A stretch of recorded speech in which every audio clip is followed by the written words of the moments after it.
Just a quick little Polyrhachis dives update, just to prove I do have some successful ants. So they got a quarter of an adult roach yesterday. They like that. That's a piece of melon that's been in there about 3 days. They have nibbled on it, but it's partly there because of fruit flies. This is melon flavoured, we call it sugar water, which is a lot more watered down than I've ever done before. And that's been in 2 days, so I'll probably take that out now and change it. So that was watered down about 1 to 10. They like it in their water tower. You see there's a few in there now. And it's been about 2 weeks since I set them up, so they've used up that much water in 2 weeks. I've changed the temperature so it's all a bit lower, because on hot days it can get a lot hotter. This is where they live. That's the actual main nest entrance there. Here's a couple there. I've not seen any weaving since I put them in, because any weaving they do is obviously inside there at the moment. It's one sort of downside of those hyacinth balls. That's the jelly pot I put in originally, and I don't know if they eat it or not. It's sort of just shrunk from the temperature, I think. It doesn't really show any eating marks on it. And I've seen them on it when I first put it in, but I don't know. I'm just leaving it in there at the moment. I don't think it's done any harm doing it in there. I've just put some fruit flies in. You see them crawling around at the back. And they do like them. They hunt them. You can see any hunting going on? There's one there. At the back. You see it?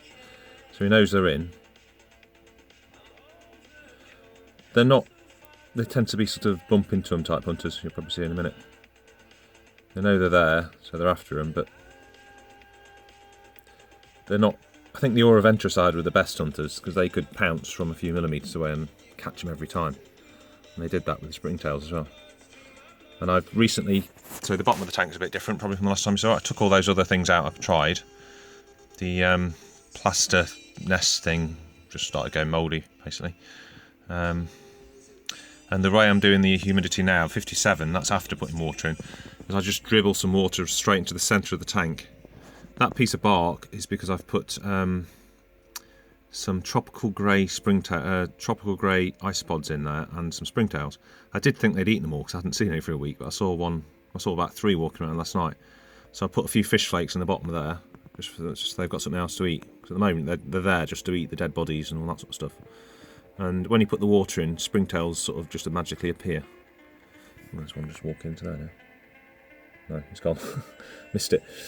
But yeah, so in general, any time of day or night even, not that it probably looks like it at the moment, but you can usually see at least sort of 8 maybe workers walking around. There's not a lot going on at the moment. I think they're most interested in their bit of roach still. I do like a bit of roach. I'll leave it in there for ages and they sort of clear it out a bit. They weren't that bothered with the mealworm, but I think it was because I'd given them a lot of fruit flies about 3-4 days ago. That's definitely a favourite hangout in there. Go in and get the water.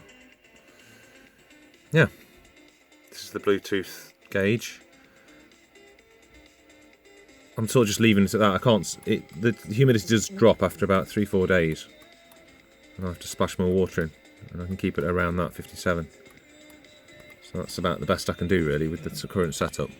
But we'll just see. If they're not thriving, then maybe I'll have to add more substrate at the bottom there and try and get it damper or make it stay damper. I don't know. I'm not too worried whether the isopods survive or not. They'd like be an emergency food source or something. So there you are. So I can have sort of some ants that are doing well, it seems. I don't really do much with them other than feed them. You know, that food bowl idea with the little thing on it, that works well. I can just reach in, grab it. Tends to always be some ants on it, but they don't bite you or anything. They walk up your hands. They don't bite you. So there you are. Bye-bye.